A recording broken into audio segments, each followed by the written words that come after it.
decirle a la Presidenta de la República que le pida la renuncia al señor Arellano y a todos los gerentes de las divisiones por incompetentes, para poder haber solucionado en el fondo un conflicto que se advirtió en su momento. Lo advertimos en la Cámara de Diputados, que en este país no pueden seguir existiendo trabajadores de primera, segunda, tercera, cuarta y quinta clase en una empresa que nos pertenece a todos los chilenos. Cuando siguen existiendo las mismas personas y le venden la participación a sus amigos, ¿es una venta real o es una venta ficticia? Que el país lo investigue y lo sepa.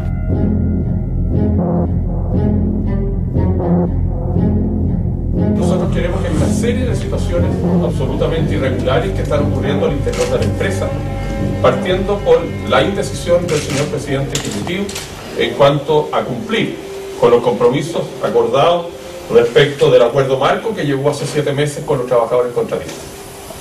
Y en segundo lugar, personas que participan en Codelco no debieran estar.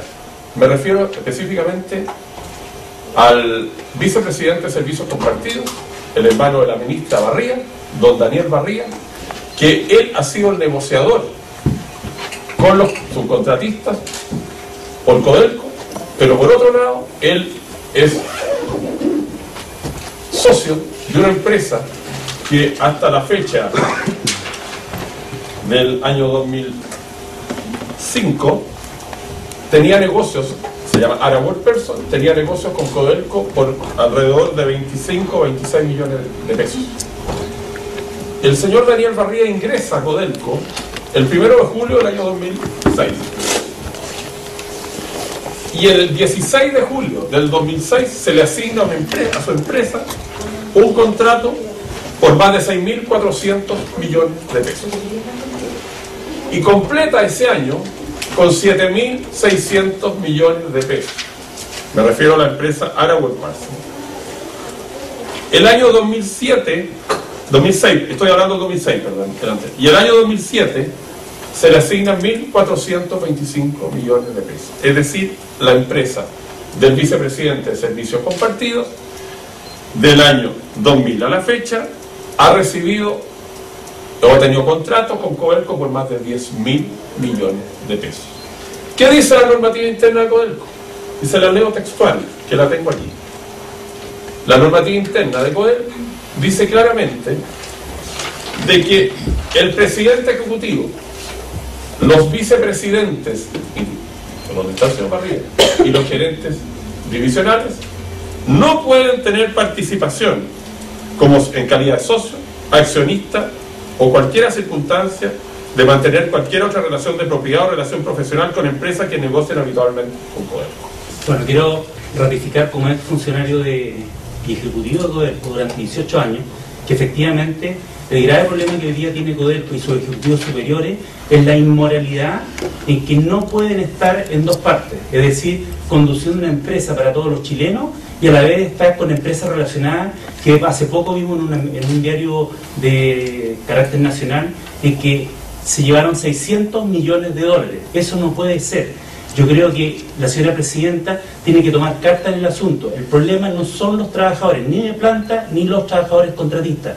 Por el contrario, es la mala gestión, la inoperancia que ha demostrado desde la época del señor Villarzú con todo su equipo, y hoy día el señor Arellano, que teníamos la esperanza al interior de Codelco de que iba a producir un cambio, pero no sucedió. Y hoy día siguió con los mismos ejecutivos del señor Villarzú, y eso lamentablemente está llevando en que estemos perdiendo hoy día 100 millones de dólares y a ellos no les importa nada. Y la teoría de mentir, eso es la prédica de los altos ejecutivos de Codelco.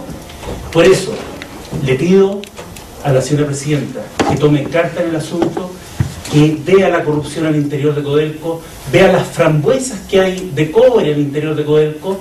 En mi caso personal me tocó descubrir sobresueldos para ejecutivos rolé, sobresueldos no en el vehículo, sino que asignación de movilización ejecutiva que se la da en forma doble. 20 millones de pesos tuvieron que devolver 7 ejecutivos en División Salvador.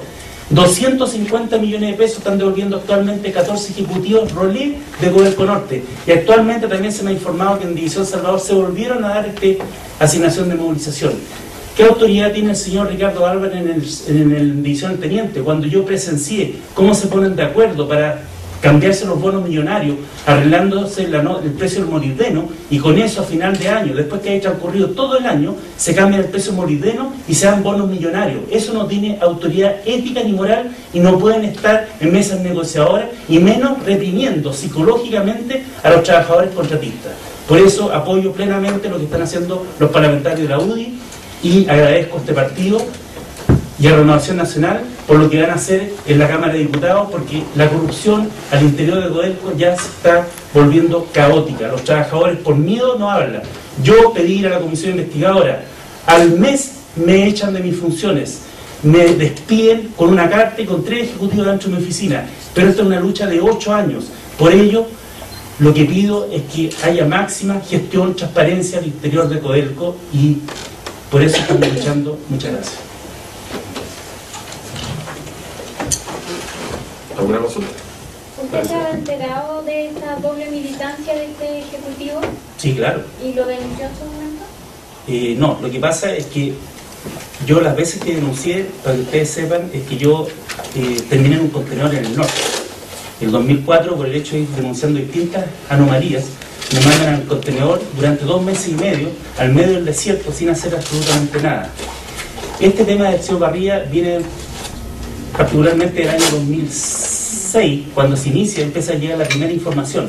Porque uno, cuando se transforma en una persona que está trabajando por los más pobres de Chile, de forma transparente, honesta, te empieza a llegar en forma inmediata información. Y efectivamente, lo del señor Barría era vox populi al interior de Codelco. Les quiero decir algo más. El señor Barría es vicepresidente de Servicios Compartidos, está a cargo de Contraloría, está a cargo de contratos, de adquisiciones, de informática. Si ustedes revisan los contratos, lo cual yo le pedí al señor Contralor Ramiro Mendoza, que me recibió el 18 de marzo, que revisara los 4 contratos que le pedí, se van a dar cuenta que las personas de contrato, de abastecimiento que firman los contratos, son subalternos del señor Barría. Por lo tanto, no tienen autoridad. Nadie le puede decir que no. Puede estar muy legal, todo lo que ustedes quieran, pero por la normativa que dijo aquí el diputado García Huidobro, no puede tener contratos con empresas relacionadas. Y así lo dispuso el año 2002 el señor Villarzú. Él también tenía sociedades, el señor Cifuentes, tuvieron que vender sus sociedades. Por lo tanto, el tema del señor Barría fue decantando en forma natural, hasta que Codelco, incluso en un medio nacional, dijo que efectivamente tenía participación, a tal punto que en la FECU del año 2007 aparece ya los 1.425 millones de pesos como empresa relacionada a la Workperson. Pero ahí no termina el cuento. Un medio nacional también dice que hay más de 54 millones de dólares asignados al señor Barría en sus distintas sociedades. Para que ustedes sepan, el hecho de que uno sea socio de una sociedad y esta sociedad tenga participación en otras sociedades, al interior de Codelco, según la NSC 18, pasa a ser relacionada también. Por lo tanto, hay un tráfico de influencia que no es perverso, es malo. Y por ello, como a las empresas contratistas están pidiendo la ley de subcontratación, la internalización, ¿qué pasa con las empresas relacionadas? Las empresas relacionadas son de los propios o altos ejecutivos o familiares. Por lo tanto, el margen, la utilidad, los gastos generales, si internalizan al personal, obviamente que desaparecen y se les merma el negocio. Esa es la realidad de Codelco. Esa es la complicación que tiene el señor Arellano y todo su equipo. Por ello, ya por la inoperancia que han demostrado, efectivamente, ya no es tan solo el señor García Huidobro, el señor Ward, también lo pidió el presidente de la CUT. El señor Arturo Martín ayer ha pedido la salida del señor Arellano. Y yo, en forma humilde, como es funcionario de Codelco, que fui perseguido, violentado derechos humanos desde el punto de vista familiar, profesional, también yo creo que debe haber un cambio profundo en la institucionalidad de Codelco, partiendo con su gobierno corporativo. ¿En qué periodo usted se desempeñó y cuál era su cargo? Bueno, mi último cargo fue superintendente de Finanzas y Contraloría en la División El Salvador, donde encuentro 5 o 6 denuncias, entre ellas son diferentes denuncias. Después paso a ingeniero de gestión, me degradan 4 cargos por el hecho de denunciar en función de mi ejercicio de mi cargo, me degradan 4 cargos, me rebajan las remuneraciones y beneficios un 30% automáticamente. Después de ingeniero de gestión paso a consultor subgerencia general en la división del teniente, y después de un año paso a jefe de departamento de gestión operativa en la división del teniente, donde finalmente, producto de la petición que yo hago en forma oficial al señor Arellano, al señor Ricardo Álvarez, y que quiero ir a la comisión investigadora, me echan el 7 de noviembre del 2007.